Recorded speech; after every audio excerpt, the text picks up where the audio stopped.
आज की कहानी है दो पत्थर। एक गांव में एक मूर्तिकार रहता था। वह मूर्तिकार पत्थरों से बहुत ही सुंदर मूर्तियां बनाया करता था। एक दिन वह मूर्ति बनाने के लिए अच्छे पत्थर की खोज में जंगल की ओर निकल पड़ा। जब वह जंगल के अंदर पहुंचा तो उसने एक पेड़ के नीचे एक बड़े सुंदर पत्थर को देखा। मूर्तिकार को वह पत्थर मूर्ति बनाने के लिए सही लगा। फिर उसने अपने औजारों को बक्से से निकाल लिया और उसने उस पत्थर पर औजारों से ठोक ठोक कर मूर्ति बनाना शुरू किया।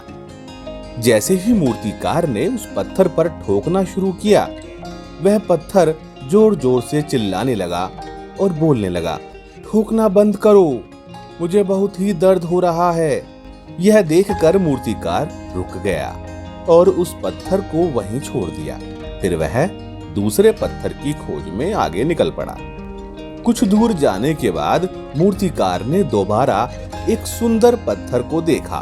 पत्थर को देखने के बाद मूर्तिकार ने फिर से अपने औजारों का बक्सा खोला, औजार निकाले और उस पत्थर पर भी ठोक ठोक कर मूर्ति बनाना शुरू किया। जैसे ही उस मूर्तिकार ने मूर्ति बनाना शुरू किया, उस पत्थर को भी दर्द हुआ, परंतु उसने उस दर्द को सह लिया और वह मूर्तिकार एक सुंदर भगवान की मूर्ति बनाने में सफल हुआ। फिर कुछ दिन बाद गांव में एक मंदिर का निर्माण किया गया, जिसके लिए भगवान की मूर्तियों की आवश्यकता थी।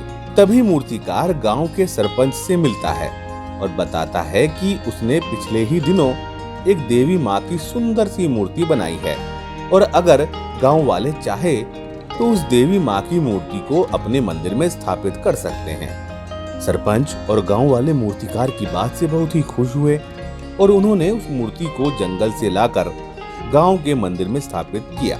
सभी लोग बहुत खुश थे, परंतु उसी समय सरपंच के मन में एक सवाल उत्पन्न होता है कि नारियल फोड़ने के लिए भी एक पत्थर की आवश्यकता है।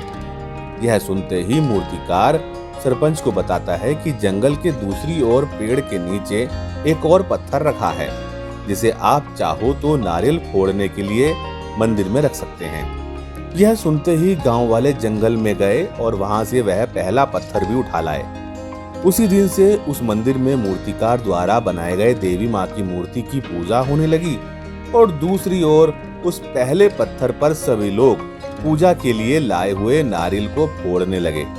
उस पत्थर को अब हर दिन नारियल फोड़ने के दर्द को सहना पड़ता था।